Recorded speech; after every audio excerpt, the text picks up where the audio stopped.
दोस्तों नमस्कार। न्यूज़ पुरंदर 24 के न्यूज़ रूम स्टूडियो में आपका स्वागत है।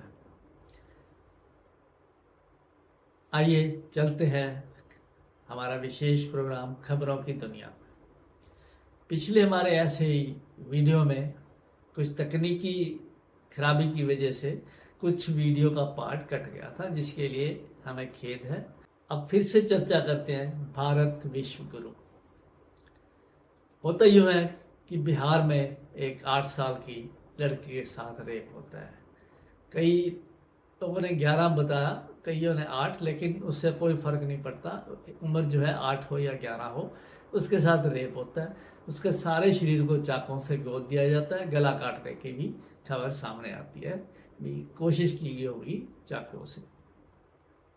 अस्पताल जख्मी हालत में ले जाया जाता है कि हालत दूसरे दिन बिगड़ती है, फिर बड़े हॉस्पिटल में वहाँ ले जाया जाता है एम्बुलेंस में।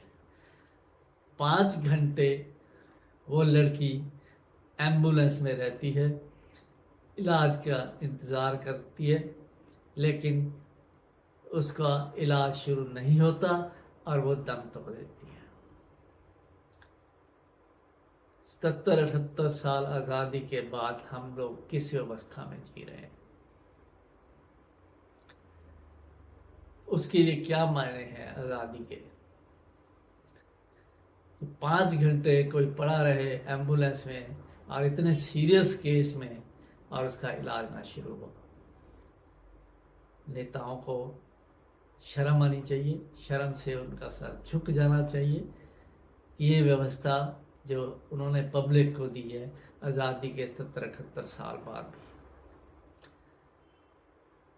बढ़ते हैं अगली खबर। एलन मस्क और ट्रंप के बीच जो युद्ध चल रहा था आपस में, वो कुछ थोड़ा ठंडा पड़ता दिखाई दिया जब एक खबर सामने आई कि एलन मस्क ने जो एक्स पर अपना डाला था कि राष्ट्रपति ट्रंप पर महाअभियोग चलाया जाना चाहिए। कुछ नाबालिग लड़कियों से शोषण की बात की थी, कुछ फाइल्स के बारे में बात की थी। तो उस जो मैसेज है एक्स से उन्होंने डिलीट कर दिया। तो ये युद्ध जो है दोनों के बीच में, वो कुछ थोड़ा ठंडा पड़ता दिखाई देता है। बात करते हैं बेंगलोर में। बेंगलोर में कर्नाटक हाई कोर्ट ने जिन लोगों की मौत हुई थी, सब के सब 35 साल से कम उम्र के, और एक लड़की 13 साल की उम्र की। उनमें से कर्नाटक हाई कोर्ट ने सुओ मोटो संज्ञान लिया इसका और सरकार से इसकी जवाब तलबी की। उसमें पुलिस डिपार्टमेंट के कई सीनियर अफसरों को सस्पेंड कर दिया जाता है। रवीश कुमार, आप जानते हैं, सीजन एक जर्नलिस्ट, उनका एक जगह कहना था, मरेंगे वो सब जो चुप रहेंगे, मरेंगे वो सब जो चुप रहेंगे। कोई गोलियों से मरेगा, नरेंद्र दीप सिंह पंजाब के बठिंडा में सीआईए स्टाफ अगवा करता है, अरेस्ट करता है, वहाँ ले जाया जाता है और बाद में उसकी डेड बॉडी मिलती है जिसपे कई घाव मिलते हैं करंट लगाने के और दूसरे भी। आज तक कोई कार्रवाई नहीं हुई। मरेंगे वो सब जो चुप रहेंगे, कोई गोलियों से मरेगा तो कोई भगदड़ से मरेगा।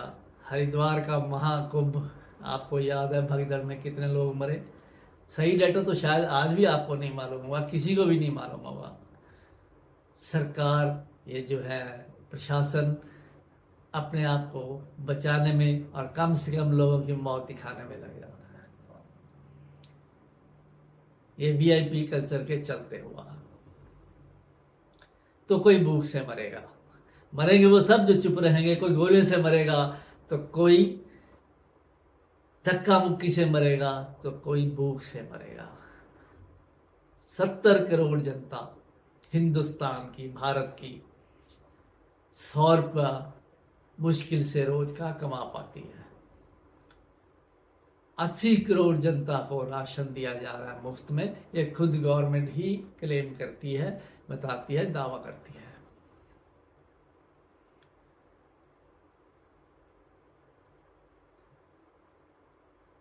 अब थोड़ी चर्चा करते हैं इंटरनेशनल इंडिया की रैंकिंग क्या है प्रेस की आज़ादी में।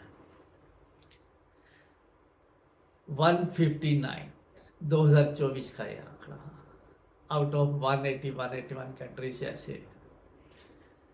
और जानकार सूत्र ये बताते हैं कि पिछले 10 सालों में ये बहुत ही नीचे आई है।